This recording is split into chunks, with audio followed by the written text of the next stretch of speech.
আসসালামু আলাইকুম। আজকে আমরা আরো কয়েকটা থিওরি প্রমাণ করার চেষ্টা করব ইনশাআল্লাহ। আচ্ছা, এই থিওরিটা পড়ার আগে আমরা জাস্ট এই ছোট্ট কাজটা একটু বোঝার চেষ্টা করি। এই এক্সাম্পলটা যদি আমরা বুঝতে পারি তাহলে এই থিওরি বোঝা আমাদের জন্য খুব সহজ হয়ে যাবে। খেয়াল করো, এখানে আমি দুইটা সেট নিয়ে কাজ করছি। এ হচ্ছে একটা সেট, বি হচ্ছে একটা সেট। তো এ এবং বি দুইটা হচ্ছে নন এম্পটি সেট। প্রথম কথা। এবারে দেখো, এ সেটের সদস্যগুলো হচ্ছে 1 থেকে 5 পর্যন্ত, বি সেটের সদস্যগুলো হচ্ছে 2 থেকে 4 পর্যন্ত। এখানে দেখা যাচ্ছে বি হচ্ছে এর সাবসেট। তাহলে দুটো ব্যাপার, একটা হচ্ছে দুইটা সেট নন এম্পটি সেট, তারপর একটা হচ্ছে একটা আরেকটার সাবসেট। ঠিক এমন অবস্থা যখন হচ্ছে তখন কি ঘটনা ঘটছে আমরা একটু খেয়াল করি। আচ্ছা, খেয়াল করো তো, এটা 5 এর চেয়ে বড় হতে পারে না, তার মানে এখানে আপার বাউন্ড হচ্ছে 5। 1 এর চেয়ে ছোট হতে পারে না, তার মানে লোয়ার বাউন্ড হচ্ছে 1। তার মানে সেটটা একই সাথে বাউন্ডেড আবাব হচ্ছে, একই সাথে বাউন্ডেড ভ্যালু হচ্ছে, তাহলে এটা বাউন্ডেড সেট। একইভাবে এটাও বাউন্ডেড, কারণ এখানে আপার বাউন্ড হচ্ছে 4 আর লোয়ার বাউন্ড হচ্ছে 2। আচ্ছা, আমরা জানি এ আপার বাউন্ড কত 5। আচ্ছা, 5 এর চেয়ে আরো বড় সংখ্যা রিয়েল লাইন আছে যেগুলো এর জন্য আপার বাউন্ড হতে পারে। এই আপার বাউন্ডের মধ্যে সবচেয়ে ছোট হচ্ছে 5, আর আপার বাউন্ডের মধ্যে সবচেয়ে ছোট যেটা সেটাকে আমরা সুপ্রিমাম বলি, তাহলে এই সেটের সুপ্রিমাম হচ্ছে 5। একইভাবে এই সেটের সুপ্রিমাম হচ্ছে 4, একই লজিকে। আর ইনফিমাম কি? 1 এর চেয়ে সংখ্যাগুলো ছোট হতে পারে না। তাহলে 1 এর চেয়ে যে কোনো ছোট সংখ্যা এর জন্য লোয়ার বাউন্ড হতে পারে।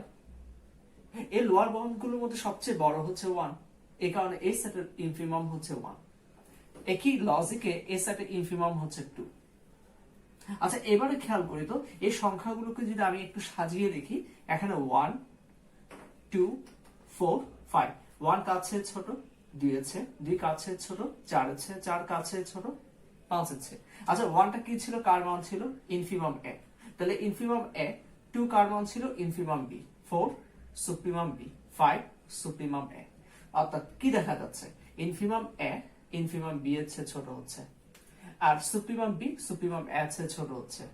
তাহলে এই একটা রিলেশন আমরা পেয়ে যাচ্ছি না? আজকের টপিকটা হচ্ছে এই রিলেশনটাকে প্রমাণ করতে হবে। এটাই হচ্ছে আমার মূল কাজ। আচ্ছা, একটু খেয়াল করি তো, এটা সমান হতে পারে কিনা। ইনফিমাম এ এবং ইনফিমাম বি সমান হতে পারে কিনা। আচ্ছা, ইনফিমাম এ মানে কত? 1। আর ইনফিমাম বি মানে কত? ইনফিমাম বি মানে হচ্ছে তোমার 2। তাহলে দেখো তো, এখানে যদি 2 এর পরিবর্তে যদি 1 হয় তাহলে এটা আর এটা সেম হয়ে যাচ্ছে, তার মানে এটা সমান হতে পারে। কখন? যদি 2 না হয়ে যদি 1 হতো, বা এখানে যদি 1 থাকতো, তাহলে এই দুইটা সেম হতে পারতো। আচ্ছা, বলো তো একইভাবে ইনফিমাম বি এবং সুপ্রিমাম বি সেম হতে পারে কিনা? হ্যাঁ, পারে। দুইটা উপাদান যদি দুই সেটে থাকে তখন সমান হয়ে যাবে। তাহলে এটা কি হতে পারে? এটা একই সাথে সমানও হতে পারে। তাহলে আজকে টপিকটা কি হচ্ছে? আজকে টপিকটা হচ্ছে আমরা এই রিলেশনটা প্রমাণ করব। ওকে, তাহলে প্রশ্নটা দেখা যাক। ওই যে আমরা এখানে কয়টা সেট নিয়ে কাজ করেছি? দুইটা সেট। এই দুইটা সেট বলা হচ্ছে এ এবং বি, তারা হচ্ছে নন এম্পটি সেট। এই দুইটা সেট রিয়েল লাইনের সাবসেট। আচ্ছা, এই দুই সেটের মধ্যে সম্পর্ক কি? বি হচ্ছে এর সাবসেট, বি হচ্ছে এর সাবসেট। আচ্ছা, এটা যদি হয় এ এবং বি দুইটা হচ্ছে বাউন্ডেড, দুইটা সেট কিন্তু বাউন্ডেড। তাই যদি হয় তাহলে তোমাকে এই সম্পর্কটা প্রমাণ করতে হবে। একটু আগে যেটা আমরা একটা উদাহরণের সাহায্যে সেটা দেখেছি, এখন এটা আমাকে প্রমাণ করতে হবে। তাহলে এখানে আমার কি কি দেওয়া আছে? এখানে আমার দুইটা সেট দেওয়া আছে, দুইটা সেট হচ্ছে নন এম্পটি সেট, তারা বাউন্ডেড। তাহলে আমাকে এই রিলেশন প্রুফ করতে হবে। আচ্ছা, দেখি। A and B be non-empty bounded subsets of R. এগুলো দেওয়াই আছে। বিটা কার সাবসেট? এর সাবসেট। আচ্ছা, এবারে খেয়াল করো তো, এই লাইনটা বুঝো। Then any lower bound of A is also a lower bound of B. ব্যাপারটা কি? বলা হচ্ছে এর যে কোনো লোয়ার বাউন্ড সেটা বি এর জন্য লোয়ার বাউন্ড হবে। দেখো, একটু খেয়াল করো, এর যে কোনো লোয়ার বাউন্ড। আচ্ছা, এর লোয়ার বাউন্ড এখানে কি হতে পারে? 0 হতে পারে। আচ্ছা, দেখো তো 0 এর জন্য লোয়ার বাউন্ড হচ্ছে কিনা? হচ্ছে। আচ্ছা, আর কি হতে পারে? -1। -1 এর জন্য লোয়ার বাউন্ড হচ্ছে কিনা? হচ্ছে। তার মানে এ সেটের যে কোনো লোয়ার বাউন্ড বি সেটের জন্য কি হচ্ছে? লোয়ার বাউন্ড হচ্ছে। ঠিক এই কথা লিখতাম। Then any lower bound of A is also a lower bound of B. আচ্ছা, এবারে পরের লাইনটা বোঝার চেষ্টা করো। So the set of all lower bounds of A is a subset of the set of all lower bounds of B. এই লাইনটাকে বোঝার চেষ্টা করো। আচ্ছা, এর লোয়ার বাউন্ড গুলো কি কি হতে পারে? 1 থেকে ছোট মানগুলো সবগুলো এর জন্য কি হতে পারে? লোয়ার বাউন্ড হতে পারে। খেয়াল করো, 1 থেকে শুরু এবং এর নিচে যেগুলো হচ্ছে সবগুলো এর জন্য লোয়ার বাউন্ড। এখানে শুরু হচ্ছে 2 থেকে ছোট যা আছে সবগুলো। আচ্ছা দেখো তো, তাহলে বি এর লোয়ার বাউন্ডের সংখ্যা বেশি না এর লোয়ার বাউন্ডের সংখ্যা বেশি? অবশ্যই বি এর লোয়ার বাউন্ডের সংখ্যা বেশি। তাহলে দেখো তো, এর যে সমস্ত এলিমেন্ট গুলো লোয়ার বাউন্ড হচ্ছে সেগুলো সবগুলো আবার কোথায় আছে? বি তে আছে না? তাহলে এর লোয়ার বাউন্ড সেটা বি এর লোয়ার বাউন্ডে কি হবে? সাবসেট হবে। ঠিক এই কথাটাই বললাম। কি বলা হচ্ছে? So the set of all lower bounds of A, এর লোয়ার বাউন্ড গুলো ইজ এ সাবসেট, সেটা সাবসেট হবে কার? Of the set of all lower bounds of B. ওই উদাহরণ দেখতেই তুমি বুঝতে পারবে। আচ্ছা, শেষ হলো। আচ্ছা, এবারে খেয়াল করো তো, তাহলে আমরা কি লিখতে পারি? তাহলে খেয়াল করো তো, এখানে কি দেখা যাচ্ছে? এখানে কি পাচ্ছি? এর লোয়ার বাউন্ড কি? 1 এর চেয়ে ছোট সংখ্যাগুলো দিয়ে এটা কি হতে পারে? এটা ইনফিমাম কত? ইনফিমাম 1। আর এখানে ইনফিমাম কত? 2। তাহলে বলো তো, কার লোয়ার বাউন্ডটা ছোট? অবশ্যই এর লোয়ার বাউন্ডটা ছোট। কার চেয়ে ছোট? বি এর চেয়ে ছোট। তাহলে আমরা এটা কি লিখতে পারি না? গ্রেটেস্ট লোয়ার বাউন্ড, যেটাকে আমরা ইনফিমাম বলি, এর ইনফিমামটা বি এর ইনফিমামের চেয়ে ছোট। এটা আমরা লিখতে পারি। সমান হতে পারে কিনা? পারে। যদি দুইটার জায়গায় 1 থাকতো তাহলে কি হতো? সমান হতো। তাহলে আমরা এই রিলেশনটা লিখতে পারি। আচ্ছা, দ্য গ্রেটেস্ট লোয়ার বাউন্ড আর ইনফিমাম কথা দেখি, তাহলে আমরা এটাকে এভাবে লিখতে পারি। Okay, equation number 1। তাহলে দেখো, এটা একটা সাইড দিয়ে একটা এক্সপ্রেশন আমরা বের করে আনলাম। কোনটা? লোয়ার বাউন্ড দিয়ে আমরা একটা কাজ করলাম। এবার আমরা আপার বাউন্ডের চিন্তা করি। বলা হচ্ছে any upper bound of A is also an upper bound of B. এর যে কোনো আপার বাউন্ড সেটা বি এর জন্য আপার বাউন্ড হবে। আচ্ছা, দেখি তো হয় কিনা।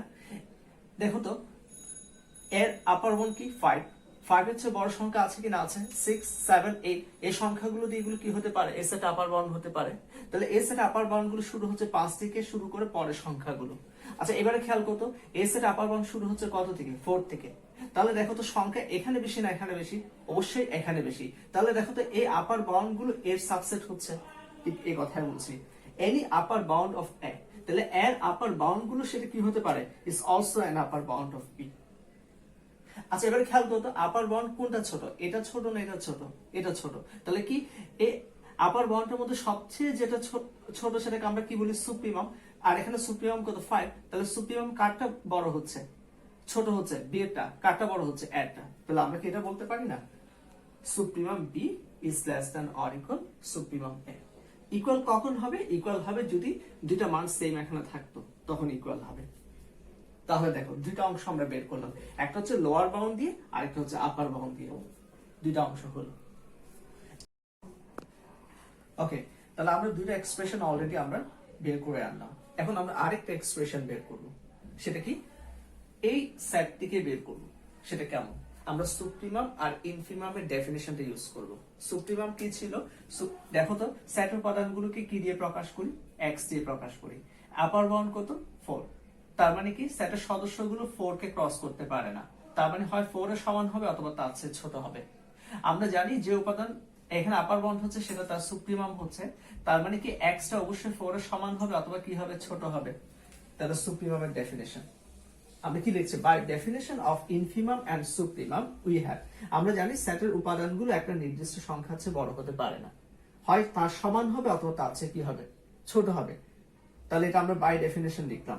একইভাবে সেটের সদস্যগুলো একটা নির্দিষ্ট সংখ্যার চেয়ে আর ছোট হতে পারে না, হয় তার সমান হবে অথবা তার চেয়ে বড় হবে। এগুলো আমরা সব, এই দুইটা রিলেশন আমরা জানি। এটা হচ্ছে সুপ্রিমামের ডেফিনেশন আর এটা ছিল ইনফিমামের ডেফিনেশন। এক্স গুলো কি? এক্স গুলো হচ্ছে বি এর সদস্য। আচ্ছা, এখন এই দুইটাকে যদি আমরা একসাথে করি তাহলে কি হচ্ছে? দেখো তো, infimum B is less than or equal x, x is less than or equal supremum B. একসাথে করলাম। এক্স এর পরিচয় কি? এক্স হচ্ছে বি এর সদস্য। আচ্ছা, আমার এই এক্স এর দরকার নেই, এটাকে বাদ দিয়ে দিই। এটা বাদ দিয়ে যদি আমি এক্সপ্রেশনকে এইভাবে লিখতে পারি, তাহলে ইকুয়েশন নাম্বার 3। তাহলে ইকুয়েশন 1, 2 এবং 3 কে যদি আমরা সমন্বয় করি তাহলে দেখো তো এই প্রমাণটা চলে আসে কিনা। আবার ফার্স্টে খেয়াল করো তো, এখানে কে ছোট? ইনফিমাম এ ছোট, কাছে, ইনফিমাম বি এর চেয়ে ছোট। ইনফিমাম বি কাছে ছোট, ইনফিমাম বি সুপ্রিমাম বি এর চেয়ে ছোট, সুপ্রিমাম বি কাছে ছোট, সুপ্রিমাম এর চেয়ে ছোট। তাহলে তিনটা এক্সপ্রেশনকে আমরা সমন্বয় করলাম, তাহলে আমার প্রমাণটা হয়ে গেল। তাহলে প্রমাণটা কিভাবে করলাম? তিনটা এক্সপ্রেশন। প্রথম এক্সপ্রেশন হচ্ছে লোয়ার বাউন্ড দিয়ে, সেকেন্ড এক্সপ্রেশন হচ্ছে আপার বাউন্ড দিয়ে, এবং শেষের এক্সপ্রেশন হচ্ছে সুপ্রিমাম আর ইনফিমামের ডেফিনেশন দিয়ে। তিনটা এক্সপ্রেশন বের করলাম, তিনটাকে সমন্বয় করলাম, করে প্রমাণটা আমরা বের করে আনলাম। এটা হচ্ছে সেই প্রমাণটা।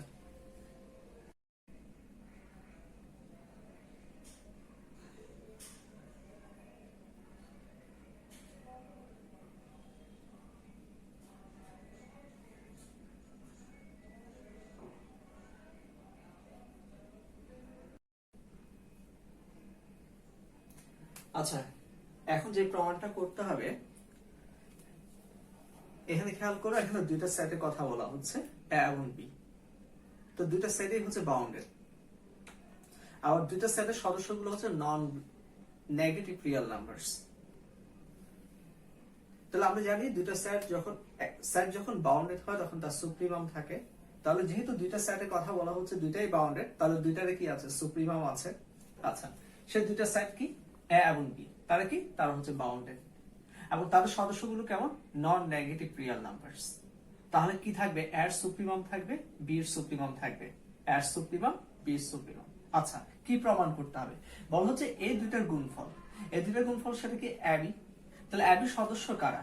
এবি সদস্য হচ্ছে স্মল এবি। এই স্মল এটা কোত্থেকে এসছে? স্মল এ হচ্ছে এর সদস্য। স্মল বিটা কোত্থেকে এসছে? এটা হচ্ছে বি এর সদস্য। বলা হচ্ছে এই এ এবং বি এটা গুণ করলে যে রেজাল্ট হবে, সেই উপাদানগুলো সেটটাই হচ্ছে এবি। যদি তাই হয় তাহলে কি বলা হচ্ছে? অ্যাবির যে সুপ্রিমাম সেটা কি হবে? অ্যাবির সুপ্রিমামটা এর সুপ্রিমাম আর বি সুপ্রিমাম গুণফলের সমান হবে অথবা তার চেয়ে ছোট হবে। এই প্রমাণটা করতে হবে। তাহলে এখানে কয়টা সেটের কথা বলা হচ্ছে? দুইটি সেট। কি কি? এ এবং বি। এ এন্ড বি তারা কেমন সেট? তারা হচ্ছে বাউন্ডেড। তাদের সদস্যগুলো কেমন? Non negative real numbers. আচ্ছা, অ্যাবিটা কিভাবে হয়? অ্যাবিটা দেওয়া আছে এইভাবে। অ্যাবি হচ্ছে এই স্মল অ্যাবির এই উপাদানগুলোর সেট। এই উপাদানগুলো কিভাবে তৈরি হয়? এই প্রথম উপাদান আসে প্রথম সেট থেকে, আর এই উপাদান আসে দ্বিতীয় সেট থেকে। আচ্ছা, এটা যদি হয়, এবার একটা জিনিস খেয়াল করো, এই পর্যন্ত লিখলাম, এই কথাটা একটু পরে আমি ব্যাখ্যা করছি। আমি একটা সেট নিলাম, এই সেটের সদস্যগুলো দেখো নন নেগেটিভ, একটা ব্যাপার। আচ্ছা, আরেকটা ব্যাপার খেয়াল করো, এটা হচ্ছে বাউন্ডেড, কারণ এর আপার বাউন্ড আছে, লোয়ার বাউন্ড আছে, একই সাথে বাউন্ডেড আবাব হচ্ছে, বাউন্ডেড ভ্যালু হচ্ছে, এই কারণে সেটা বাউন্ডেড। আচ্ছা দেখো তো, এই যখন একটা সেট বাউন্ডেড হয় তখন কি হচ্ছে দেখো তো। একটু কথাকে আমি একটু অন্যভাবে ঘুরিয়ে বলছি। এই সেটের উপাদানগুলোকে সাপোজ মনে করো আমি এ দিয়ে প্রকাশ করলাম, এ। আচ্ছা দেখো তো, এই উপাদানগুলো একটা সংখ্যা আছে না, এমন একটা সংখ্যা যার সমান হচ্ছে বা তার চেয়ে ছোট হচ্ছে, সেই সংখ্যাটাকে আমি নাম দিলাম কে। তাহলে দেখো তো, আমরা বলছি এগুলো হচ্ছে নন নেগেটিভ রিয়েল নাম্বারস। তাহলে আমরা এটা পরমান ইউজ করলে কোনো সমস্যা নেই। তাহলে দেখো তো, কোন একটা সেট যখন বাউন্ডেড হয় তখন তাহলে সেই সম্পর্কটাকে ফলো করছে, অর্থাৎ বাউন্ডেড হওয়া মানে সে এটাকে ফলো করে। অর্থাৎ সেটের উপাদানগুলো কি হয়? একটা নির্দিষ্ট সংখ্যার সমান বা তার চেয়ে ছোট হচ্ছে। এই কথা আমরা বলতে পারি, কারণ এখানে দেখেই বুঝতে পারছি। আচ্ছা দেখো, ঠিক এই জিনিসটা এখন এই লজিকটা আমরা এখানে ইউজ করব। একটা সেট বাউন্ডেড হয় তখন আমরা এই সম্পর্কটা বলতে পারি। তাহলে এ যেহেতু বাউন্ডেড, তাহলে বলতে এর সদস্যগুলো কি? এর সদস্যগুলো হচ্ছে এ। তাহলে সে কি করবে? সে একটা নির্দিষ্ট সংখ্যার সমান বা তার চেয়ে ছোট হবে, আমি ধরলাম সেটা হচ্ছে কেমন। তাহলে এর পরিচয় কি? এর পরিচয় হচ্ছে সেগুলো এর সদস্য। এটা কেমন? এ হচ্ছে বাউন্ডেড সেট। তাহলে আমরা এভাবে লিখতে পারি। একই ক্ষেত্রে বি এর ক্ষেত্রে আমরা একই লজিকটা ইউজ করতে পারি। তাহলে বি এর সদস্যগুলো কি? Non negative real numbers. তারা কি? একটা নির্দিষ্ট সংখ্যার সমান বা তার চেয়ে ছোট হচ্ছে। যেহেতু সে বাউন্ডেড, ওই লজিকটা এখানে অ্যাপ্লাই করলাম। তাহলে কি এখানে সেটা বলছে কে1 এবং কে2 কি? এগুলো হচ্ছে রিয়েল নাম্বার। তাহলে এমন রিয়েল নাম্বার পাবে যার জন্য তোমার এই এক্সপ্রেশন গুলো তুমি তৈরি করতে পারছো। আচ্ছা, করলাম। এবারে খেয়াল করো তো, আমরা এটা আর এটা গুণ করলে কি হয়? গুণ করলে এভাবে লেখা যায়। এবারে মানে বৈশিষ্ট্য অ্যাপ্লাই করি, mod A into mod B সমান মড এ বি। আর কেমন কে2 পরিবর্তে আমি কে বসালাম। আচ্ছা দেখো তো, এটা যখন হয়, এই রিলেশনটা যখন হয় তখন, এই রিলেশন যখন হয় তখন আমরা বলি এ কে বাউন্ডেড। এই রিলেশনটা যখন হচ্ছে তখন আমরা বলছি বি কে বাউন্ডেড। তাহলে দেখো তো, এই রিলেশন আর রিলেশনটা সেম না? তাহলে এখানে অ্যাবিটা কি, অ্যাবিটা হচ্ছে অ্যাবি সেটের সদস্য, অ্যাবি সেটের সদস্য। তা অ্যাবি সেটের সদস্য যদি হয় তাহলে আমরা অ্যাবিকে বাউন্ডেড বলতে পারি, কারণ এটা যদি বাউন্ডেড হয় তাহলে এটাও কি হবে, বাউন্ডেড হবে। এটা বাউন্ডেড হওয়া মানে কে বাউন্ডেড হচ্ছে, অ্যাবি বাউন্ডেড হবে। আমি এই প্রথম অংশে কি করলাম, আমি প্রথম অংশে চেক করে দেখলাম আমার এ এবং বি বাউন্ডেড হলে অ্যাবি বাউন্ডেড হচ্ছে কিনা, আমি সেটা বের করলাম। আচ্ছা, তাহলে আমরা নিশ্চিত হয়ে গেলাম। কি নিশ্চিত হলাম, আমার এ এবং বি বাউন্ডেড। আমি নিশ্চিত ছিলাম না অ্যাবি কি বাউন্ডেড কিনা, আমরা নিশ্চিত হলাম যে অ্যাবি হচ্ছে বাউন্ডেড। তাহলে এখন এই কাজটা কেন করলাম, আমরা জানি সুপ্রিমাম কখন থাকে, যদি সেটটা বাউন্ডেড হয়। তাহলে এখন আমরা নিশ্চিত যে এর সুপ্রিমাম আছে, বি এর সুপ্রিমাম আছে এবং অ্যাবির সুপ্রিমাম আছে। ঠিক এই কথাটা এখানে লিখলাম। আচ্ছা, আমি ধরে নিচ্ছি এর সুপ্রিমাম হচ্ছে u1, বি এর সুপ্রিমাম হচ্ছে u2 আর অ্যাবির সুপ্রিমাম সেটা হচ্ছে u। ওকে, এটা আমরা ধরে নিলাম কারণ আমরা নিশ্চিত যে তাদের সুপ্রিমাম আছে, কারণ কি তার বাউন্ডেড। আচ্ছা, এবারে খেয়াল করো তো, ঠিক এই উদাহরণটা খেয়াল করো। আচ্ছা দেখো তো, এই এই সেটের সুপ্রিমাম কে 4, কারণ এর আপার বাউন্ড কত 4। 4 হচ্ছে বড় সংখ্যাগুলো দিয়ে এই সেটটা কি হতে পারে, বাউন্ডেড আবাব হতে পারে। তাহলে 4 হচ্ছে বড় সংখ্যাগুলো, এর জন্য আপার বাউন্ড হতে পারে। এই আপার বাউন্ডের মধ্যে সবচেয়ে ছোট কে 4, তাহলে এটাই হচ্ছে তার সুপ্রিমাম। আচ্ছা দেখো তো, সেটের সদস্যগুলোকে আমরা কি দিয়ে প্রকাশ করলাম, এ। সুপ্রিমামকে আমরা কি দিয়ে প্রকাশ করি, ইউ। তাহলে দেখো তো, এটা হয় ইউ সমান হবে অথবা তার চেয়ে কি হবে, ছোট হবে। তাহলে সুপ্রিমামের ডেফিনেশনটা আমরা এটা জানি, এগুলো আমরা বারবার কথাগুলো বারবারই রিপিট হচ্ছে। তাহলে দেখো, তাহলে u1 কার সুপ্রিমাম, এর সুপ্রিমাম। এর সেটের সদস্যগুলো কি এ, তাহলে সুপ্রিমাম যদি হয় তাহলে সেটের সদস্যগুলো কি হবে, ওই সংখ্যার সমান বা তার চেয়ে ছোট হবে। একইভাবে u2 হচ্ছে বি এর সুপ্রিমাম, তাহলে বি সেটের সদস্যগুলো হচ্ছে বি, তাহলে এই সদস্যগুলো হয় u2 সমান হবে অথবা তার চেয়ে কি হবে, ছোট হবে। এগুলো হচ্ছে বাই ডেফিনেশন লিখলাম, আশা করি এগুলো বুঝছো। আচ্ছা এবার দেখো তো, আমি এই দুটো গুণ করলে কি হয়, A B is less than or equal u1 u2। আচ্ছা, অ্যাবিটা কার সদস্য, অ্যাবি হচ্ছে অ্যাবি, ক্যাপিটাল অ্যাবির সদস্য, এ সেটের সদস্য। আচ্ছা দেখো তো, A is less than or equal u1, তার মানে কি, তার মানে u1 হচ্ছে upper bound, B is less than or equal u2, তার মানে কি u2 হচ্ছে আপার বাউন্ড। তাহলে A B is less than or equal u1 u2, তার মানে u1 u2 কি একটা আপার বাউন্ড। এটা যদি আপার বাউন্ড হয় তাহলে এটা কি হবে, আপার বাউন্ড হবে। আচ্ছা এখন প্রশ্ন হচ্ছে, আমরা অ্যাবির সুপ্রিমাম কি জানি, ইউ। সুপ্রিমাম কি, আপার বাউন্ডের মধ্যে সবচেয়ে যেটা ছোট সেটাই হচ্ছে সুপ্রিমাম। তাহলে এটাও একটা আপার বাউন্ড, এই আপার বাউন্ডের মধ্যে সবচেয়ে ছোট কে ইউ। তাহলে এই আপার বাউন্ড আর এই আপার বাউন্ড, দেখো এই দুইটার মধ্যে তাহলে ছোট কে হবে, এটা যদি সুপ্রিমাম হয় তাহলে এটা অবশ্যই ছোট, কারণ এটাও আপার বাউন্ড এটাও আপার বাউন্ড। তাহলে এই দুইটাকে যদি সমন্বয় করি তাহলে আমি কি লিখতে পারি, u is less than or equal u1 u2। আচ্ছা u কি ছিল, u হচ্ছে সুপ্রিমাম অফ ab। আচ্ছা u1 কি ছিল, u1 হচ্ছে সুপ্রিমাম a। আচ্ছা v কি ছিল, সুপ্রিমাম। তাহলে এটা প্রমাণটা হয়ে গেল। তাহলে আমরা কি করলাম, এই প্রমাণটা করার ক্ষেত্রে আমরা প্রথমে নিশ্চিত করে নিলাম যে a এবং b যদি বাউন্ডেড হয়, ab বাউন্ডেড কিনা, সেই জিনিসটা প্রথমে চেক করলাম। হ্যাঁ, দেখলাম সে বাউন্ডেড। আচ্ছা সে বাউন্ডেড হলে কি হবে, তার মানে এর সুপ্রিমাম থাকবে। আচ্ছা সুপ্রিমাম আমি ধরে নিলাম। আচ্ছা সুপ্রিমামের ডেফিনেশন দিয়ে আমরা এই দুটো লিখতে পারি, করলাম শুধু সিম্পলিফাই করলাম। এখানে a is less than or equal u1 হওয়া মানে হচ্ছে u1 হচ্ছে আপার বাউন্ড, ঠিক এই লজিকটা এখানে ইউজ করলাম। ab is less than or equal u1 u2, তাহলে u1 u2 হচ্ছে একটা আপার বাউন্ড। কার আপার বাউন্ড, সেটা হচ্ছে ab এর আপার বাউন্ড। তাহলে এটা যেমন আপার বাউন্ড, u হচ্ছে আপার বাউন্ড, তাহলে এই আপার বাউন্ডের মধ্যে ছোট হচ্ছে u, কারণ u হচ্ছে সুপ্রিমাম, কারণ আপার বাউন্ডের মধ্যে সবচেয়ে যেটা ছোট সেটাই হচ্ছে সুপ্রিমাম। তাহলে u যেহেতু আপার সুপ্রিমাম, তাহলে এই আপার বাউন্ডের মধ্যে ছোট হচ্ছে u। তাহলে এই রিলেশনটা আমরা এখানে ইউজ করলাম, u is less than or equal u1 u2। তাহলে u কি ছিল, ab এর সুপ্রিমাম ছিল, আর এগুলো মান বসিয়ে দিলাম। ঠিক প্রমাণটা এইভাবে করবে। তাহলে আজকে এই পর্যন্ত থাক, ইনশাআল্লাহ পরের ক্লাসে বাকিগুলো আমরা প্রমাণ করার চেষ্টা করবো। ওকে, আসসালামু আলাইকুম।